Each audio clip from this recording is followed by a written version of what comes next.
embarrassed laugh. Yes, I know, it sounds nutty, and I don't expect I can make you understand. But somehow I don't think I ever wanted Pollyanna to grow up. She was such a dear just as she was. I like to think of her as I saw her last, her earnest, freckled little face, her yellow pigtails, her tearful, "Oh, yes, I'm glad I'm going, but I think I shall be a little gladder when I come back." That's the last time I saw her. You know we were in Egypt that time she was here 4 years ago. I know. I see exactly what you mean, too. I think I felt the same way till I saw her last winter in Rome. The other turned eagerly. Sure enough, you have seen her. Tell me about her. A shrewd twinkle came into John Pendleton's eyes. Oh, but I thought you didn't want to know Pollyanna grown up. With a grimace, the young fellow tossed this aside. Is she pretty? Oh, you young men, shrugged John Pendleton in mock despair. Always the first question. Is she pretty? Well, is she? Insisted the youth. I'll let you judge for yourself.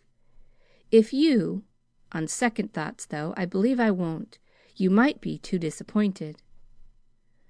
Pollyanna isn't pretty, so far as regular features, curls, and dimples go. In fact, to my certain knowledge, the great cross in Pollyanna's life thus far is that she is so sure she isn't pretty. Long ago she told me that black curls were one of the things she was going to have when she got to heaven.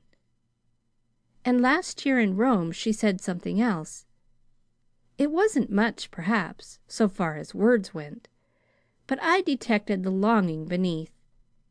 She said she did wish that sometime someone would write a novel with a heroine who had straight hair and a freckle on her nose, but that she supposed she ought to be glad girls in books didn't have to have them. That sounds like the old Pollyanna. Oh, you'll still find her Pollyanna, smiled the man quizzically. Besides, I think she's pretty. Her eyes are lovely. She is the picture of health. She carries herself with all the joyous springiness of youth, and her whole face lights up so wonderfully when she talks that you quite forget whether her features are regular or not. Does she still play the game? John Pendleton smiled fondly. I imagine she plays it, but she doesn't say much about it now, I fancy. Anyhow, she didn't to me the 2 or 3 times I saw her. There was a short silence. Then, a little slowly, young Pendleton said, I think that was one of the things that was worrying me.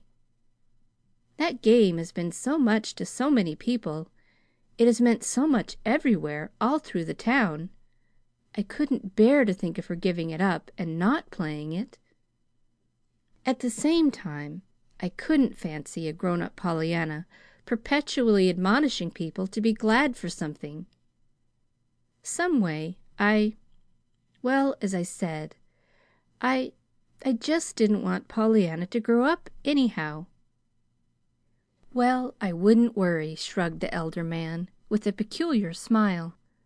Always with Pollyanna, you know, it was the clearing up shower, both literally and figuratively.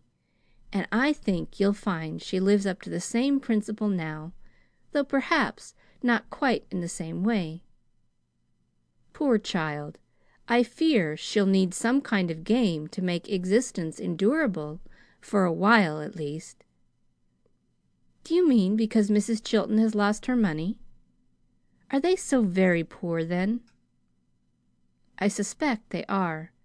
In fact, they are in rather bad shape, so far as money matters go, as I happen to know. Mrs. Chilton's own fortune has shrunk unbelievably, and poor Tom's estate is very small and hopelessly full of bad debts. Professional services never paid for, and that never will be paid for. Tom could never say no when his help was needed. and all the deadbeats in town knew it and imposed on him accordingly. Expenses have been heavy with him lately.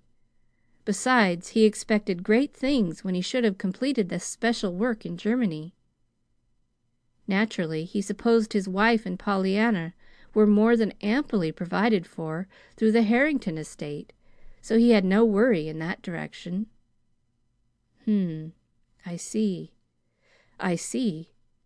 Too bad. Too bad. But that isn't all. It was about 2 months after Tom's death that I saw Mrs. Chilton and Pollyanna in Rome, and Mrs. Chilton then was in a terrible state. In addition to her sorrow, she had just begun to get an inkling of the trouble with her finances, and she was nearly frantic.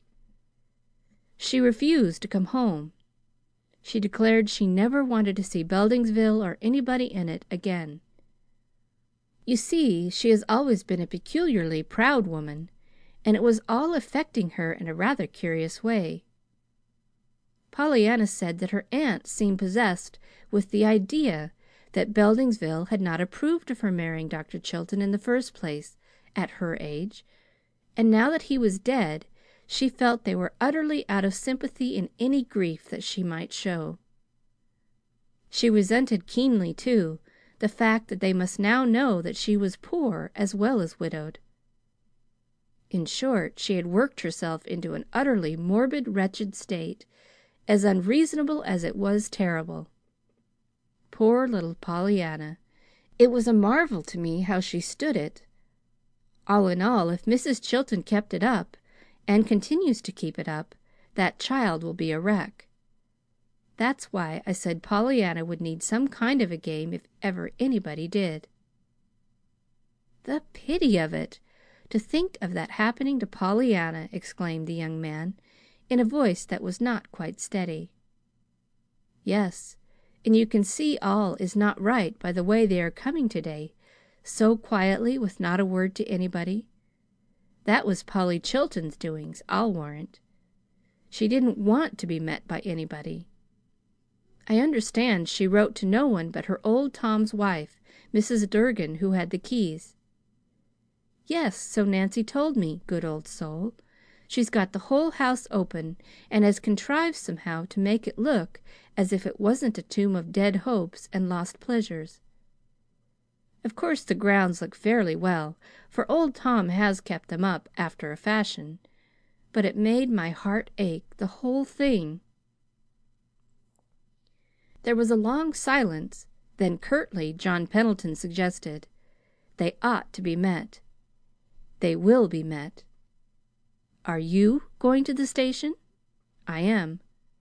"Then you know what train they're coming on." "Oh, no, neither does Nancy." "Then how will you manage?"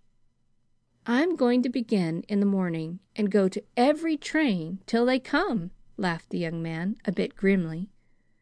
"Timothy's going, too, with the family carriage. After all, there aren't many trains, anyway, that they can come on, you know." I know," said John Pendleton. "Jim, I admire your nerve, but not your judgment." "I'm glad you're going to follow your nerve and not your judgment, however, and I wish you good luck." "Thank you, sir," smiled the young man dolefully. "I need 'em, your good wishes. All right, as Nancy says." Chapter 17